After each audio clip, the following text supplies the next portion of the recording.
हमारी प्रॉब्लम क्या होने लगी है अब इस जनरेशन में कि हमने सारे अपने काम, मदरिंग के काम आउटसोर्स कर दिए हैं। सो वो जो जापा मेड जो एक आ गई हैं हमारी लाइफ में, वो हमारे इन सारी नेचुरल इंस्टिंक्ट्स को किल कर रही है। क्या करते हैं, मदर सोचती है कि बस मेरा काम ये है कि मैंने थोड़ा सा दूध पिला दिया, बाकी सारा काम जो ये है वो कोई और हैंडल करेगा। तो बच्चे को बर्प करना है, बच्चे को नहलाना है, बच्चे को मसाज करना है, बच्चे को घुमाना है, बच्चे को सुलाना है, वो कोई और कर रहा है। वो कोई नहीं कर सकता। हाँ, और दूसरा चीज़, कई बार फैमिली, जैसे हमने बोला फैमिली सपोर्ट बहुत इंपॉर्टेंट है। कई बार आउट ऑफ कंसर्न ही लगता है कि ये मदर टायर्ड है, इसको तो वो कोई भी है, या तो बच्चा, जब भी हम ओपीडी में देखेंगे बच्चा किसके हाथ में होगा, मदर इन लॉ के हाथ में होगा या माँ के हाथ में होगा। उस माँ के हाथ में नहीं, माँ की माँ के हाथ में होगा। तो मैं कहती हूँ ये इतना वज़न ये उठा सकती है। 3 किलो का बच्चा है, इतना वज़न, चाहे नॉर्मल डिलीवरी है चाहे सिजेरियन है, ये इसको अलाउड। सो जितना आप टच करोगे बच्चे को, जितना आप स्मेल करोगे बच्चे को, जितना आप उसके साथ इंटरेक्ट करोगे, वो आपके लिए हेल्पफुल है। तो दोनों के लिए हेल्पफुल है, दोनों के लिए बच्चे के हेल्पफुल लिए है, भी और बच्चे मदर के लिए के और लिए। मदर के लिए। तो आपको ऑटोमेटिकली जो मिल्किंग की प्रॉब्लम है वो आप अपने आप ही दूध आने लग जाएगा। सो आप गिल्ट में ना रहें, स्ट्रेस में ना रहें।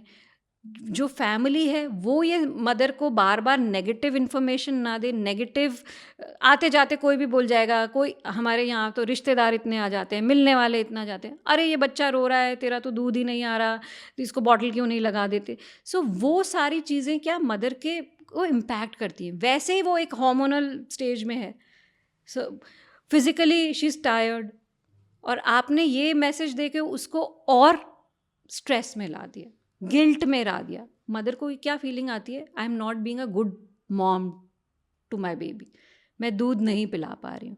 ये एक बहुत बड़ा नेगेटिव फैक्टर है ब्रेस्ट फीडिंग जर्नी में एज अ हर्डल। ऐसे टाइम पे पॉजिटिव लोगों का ही होना चाहिए आसपास। बिल्कुल, पॉजिटिव लोग हों, पॉजिटिव, आप उसको नहीं भी आ रहा है, एक ही सेंटेंस बोले, तू इसको ब्रेस्ट पे लगा, मिल्क आएगा, शांत हो जाओ, रिलैक्स रहो, रिलैक्स आएगा। करो, आएगा। तो अगर सब लोग ऐसा बोलेंगे, आप उसको कॉन्फिडेंस देंगे, आप उसको गिल्ट में नहीं डालें। मैं हमेशा अपनी मदर्स को ये बोलती हूँ, irrespective of whether you feed your baby directly through breast, express milk, formula feed, this that, you are the best mother to this baby.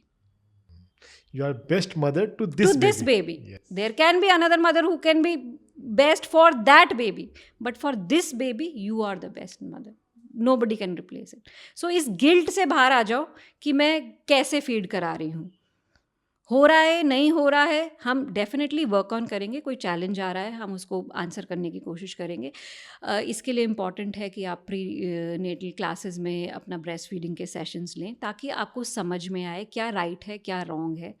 आप अपनी इंफॉर्मेशन खुद कलेक्ट करने की कोशिश करें, so that you can make your informed choices.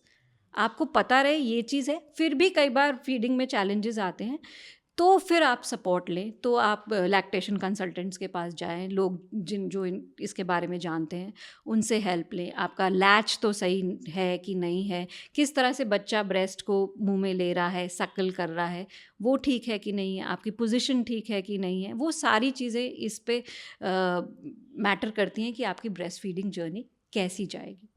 तो जहाँ पे हेल्प और सपोर्ट की नीड है, आस्क फॉर हेल्प। रेस्ट करने दें मदर को।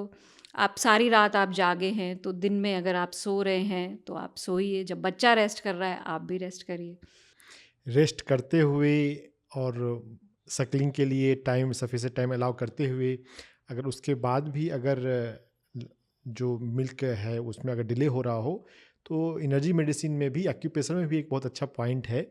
हम बस अपने छोटी उंगली के टिप्स पे, जो अंदर वाला टिप्स है, इसको अगर हम जेंटली प्रेस करते हैं दोनों हाथों में, तो ये जो है मतलब जो ब्रेस्ट से जो के पास जो नाड़ी गुजर रही है उसको सपोर्ट करता है, हेल्प करता है, तो ये भी हेल्प कर सकता है। आपने बहुत अच्छी चीज़ बताई, मैं आगे से अब बिल्कुल डेफिनेटली मदर्स को ये लेकिन हाँ, ये इंश्योर करते हुए ऑब्वियसली कि माँ की नींद पूरी हो रही हो, और वो सकलिंग रिफ्लेक्स बहुत इंपॉर्टेंट है, उसको बच्चा जो है माँ के साथ तो ये तो सकलिंग रिफ्लेक्स, यही मैं उनको बोलती हूँ, आप कुछ भी ना करें, अगर बच्चे को ब्रेस्ट पे लगाएं, अगर आपको लग रहा है कि आपका मिल्क कम है तो आप ज़्यादा ब्रेस्ट पे लगाएं।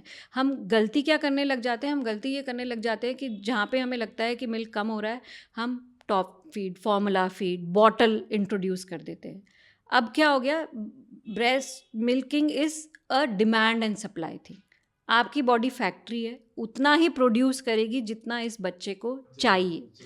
तो अगर मैं बाहर से सब्स्टिट्यूट कर रही हूँ उसको, तो मेरी बॉडी को इन्फॉर्मेशन नहीं जा रही कि इस बच्चे की इतनी रिक्वायरमेंट है, तो आपकी बॉडी नहीं प्रोड्यूस करेगी। अब बच्चा बड़ा हो रहा है, ग्रो हो रहा है, उसकी रिक्वायरमेंट और बढ़ रही है, मैं ऑलरेडी नेगेटिव में हूँ, अब मैं तो धीरे धीरे करके मेरा फॉर्मूला फीड या बॉटल फीड बढ़ता जाएगा और मेरा ब्रेस्ट मिल्क कम होता जाएगा। जो कि अप टू 6 मंथ जरूरत नहीं होती है। 6 मंथ्स तक आपको एक्सक्लूसिवली ब्रेस्ट फीड करना चाहिए अपने बच्चे को। एक्सक्लूसिव ब्रेस्ट फीडिंग का मतलब ये है, सिर्फ माँ का दूध दीजिए, ना कोई फॉर्मूला फीड की ज़रूरत है, ना कोई टॉप मिल्क की ज़रूरत है, ना पानी, ना जन्म गुट्टी, ना हनी, ना कोई प्रसाद और ना कोई फूड। खाना अगर आपको इंट्रोड्यूस करना है तो खाना 6 महीने के बाद इंट्रोड्यूस और वो करना भी थोड़ा थोड़ा धीरे धीरे धीरे धीरे धीरे धीरे।